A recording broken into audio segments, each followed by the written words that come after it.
원예 작물학의 흐름들이 이렇게 연결되어지는구나. 작물들이 어떤 작물들이 있고 그 작물들이 어떻게 생육을 하고 그 생육에 어떤 환경이 영향을 미치고 그래서 그걸 어떻게 조절하면서 재배 기술들을 적용을 할 것이냐. 거기에다가 식물체들을 어떤 즉 가해하는 부분들이 방해하는 부분들이 뭐가 있고 그것들을 어떻게 방제를 해주는 게 효율적인 재배 기술 안에 들어갈 거냐. 그리고 식물들을 새로운 품종들을 만들어내는 것, 그리고 그 품종들을 어떻게 만들어낼 거냐, 그리고 그것들을 어떻게 번식, 유지시켜 갈 거냐라는 게 원예 작물학인 겁니다. 실제로 이 원예 작물학은 그대로 뒤로, 생육에 해당했던 이러한 단계들이 그대로 뒤로, 제일 뒤로 넘어가면은 수학이라고 하는 부분들로 연결이 되어지는 겁니다. 그래서 여기에서부터는 수학 후 품질 관리론이 그대로 연결되어지는 거죠. 즉 농산물을 재배하여서 수확되어진 농산물들의 품질을 관리하는 데에 어떤 개념들로 접근을 해야 되냐. 당연히 거기에서도 이론적인 측면들 그리고 그것들을 가지고 품질을 어떻게 평가를 하고 유지를 할 거냐라는 개념들로 여러 가지 방법들, 즉 재배 기술에 해당했던 것처럼 품질 관리 기술들이 적용되어지는 것이죠. 그래서 원예 작물학과 수학 후 품질 관리론은 같은 개념으로, 즉 연결선상에 있다라는 개념으로 보시고 접근을 하시면은 훨씬 더 편하게 이 과목들을 이해하실 수 있을 겁니다. 그러면은 이 원예 작물학을 처음부터, 즉 1장의 원예 작물의 개요부터 한번 들어가 보시죠. 앞에 내용에 있었던 여러 가지 부분들은 각자 수험생 여러분들이 좀 자세하게 읽어보시고 농산물 품질관리사가 어떤 개념들이었는지 이렇게 읽어보시고 원예 작물학이 왜 필요한지 또 한번 읽어보시면서 강의 시간에는 이 내용들을 주체로 그리고 최근에 출제되어진 문제들을 가지고 어떤 경향으로 문제가 출제되어지는지 또 보도록 하겠습니다. 먼저 1장에 20페이지 원예 작물의 개요 제일 먼저 들어가면은 이 원예가 과연 무엇이냐 아주 여러 가지로 막 이야기를 해놓고 있는데 아주 간단하게는 제한된 규모, 즉 공간 안에서 토지 또는 공간 안에서 원예 작물들을, 즉 채소 작물이나 과수 작물이나 화훼 작물들을 재배하는 데에 집약적으로 재배를 해서, 즉 고투입을 해가지고 고소득을 올리겠다라고 하는 농업의 한 분야라는 겁니다.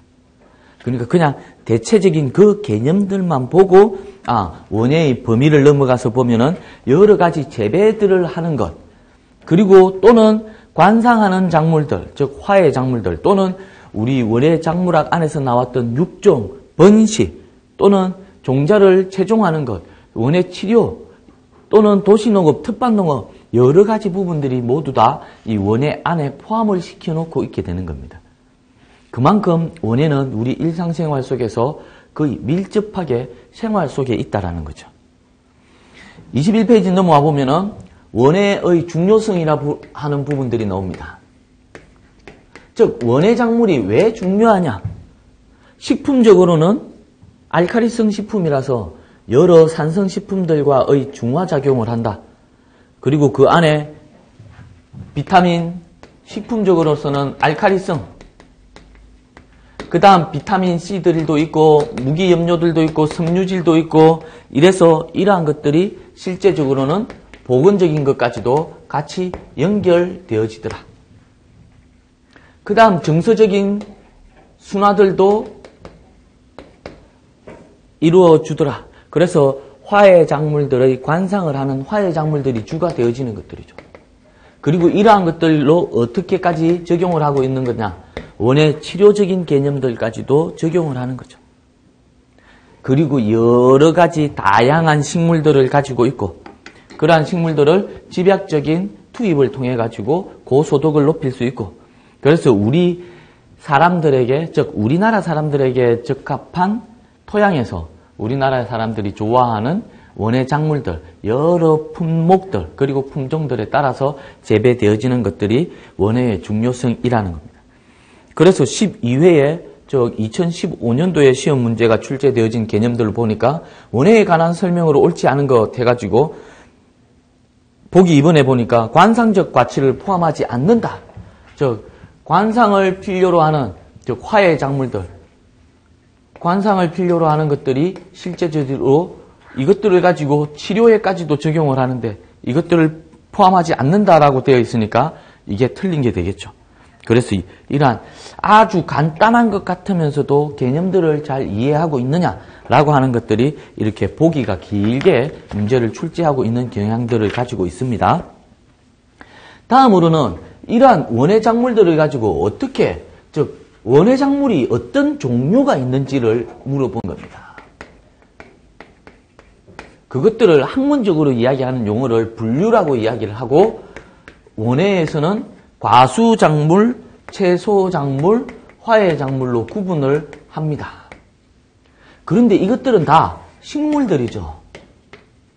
그래서 실제적으로 원예를 분류를 할 때는 식물학적으로 분류를 하느냐, 아니면 인위적 또는 원예적으로 분류를 하느냐. 즉 식물학적으로는 어떤 식물이든지 동일한 분류 기준을 가지고 있는 걸 이야기합니다. 그래서 국제적으로 이용되어지는 것들은 이명법이라고 하는 방법들이고, 이것들은 린네라고 하는 외국 사람이 제창을 한 것들입니다. 그래서 식물학적으로 이러한 속명과 종명을 쓰고, 누가, 즉 속명과 종명을 이탈리체 또는 줄을 꺼서 쓰고, 그 뒤에 누가 발명을 누가 찾아냈느냐, 그걸 명명자라고 합니다. 누가 찾아서 얘를 어떤 식물이라고 이름을 붙이느냐라는 것들이 이명법인 겁니다. 이건 전 세계적으로 통용되어지는 거고, 이렇게 식물의 이름을 지어서 식물의 이름을 이야기하는 것들을 학명이라고 부릅니다. 즉 학명은 국제적으로 통용되어지는 식물 이름이라고 생각하시면 됩니다. 그리고 밑에 나오는 이제 인위적 분류법 또는 원예적 분류법이라고 하는 것인데, 이것들은 식물들, 즉 작물들을 사람들이 이용하기에 편리한 형태들로 구분을 하는 겁니다. 그러니까 얘네들은 식물의 특성이 들어가기도 하고, 또는 식물이 사람이 먹는 식물들만, 즉 엽채류면은 잎을 먹는 거면은 잎대로, 또는 과일을 먹는 거는 과일대로, 또는 나무에서 생산되어지는 거는 나무, 거기에서 나무가 또 과일 형태가 어떠느냐에 따라서 막 분류를 하는 형태들을 이야기를 합니다. 그래서 먼저 과수 분류를 들어가게 되는데, 얘네들도 실제적으로는 식물학적 분류와 인위적 분류 두 가지 형태들로 다 적용이 되어지는데, 식물학적 분류는 똑같은 개념들입니다. 똑같이 이명법을 이용을 해가지고 학명을 쓰는 것입니다. 그리고 나서는 원래 이제 인위적인 분류법을 쓰게 되는데, 이 과수 분류에서 22페이지 밑에서부터 소개해놓고 있는 과수 작물들을 실제 어떤 기능성, 즉 원예의 중요성을 간단하게 소개를 해놓고 있습니다. 어떤 성분들을 가지고 있느냐. 그래서 사과, 배, 감, 복숭아, 포도, 감귤, 그리고 블루베리 요즘에 많이 관심을 가지고 있는 것, 참다래, 매실과 같은 대표적인 것들을 가지고 어떤 중요한 성분들, 기능성 성분들을 가지고 있는지, 그리고 그것들이 어떤 기능을 하고 있는지 간단하게 소개를 해놓고, 24페이지에는 이 과수작물들을 원예적으로 분류하는 개념들로 먼저 진과와 위과를 구분을 해놓고 있습니다. 진과는 진짜 과일, 위과는 가짜 과일, 어디에서, 꽃에서부터 어떻게 과일이 비대되어졌느냐, 꽃의 어떤 부위, 조직이 비대되어졌느냐를 가지고 평가를 하는 겁니다.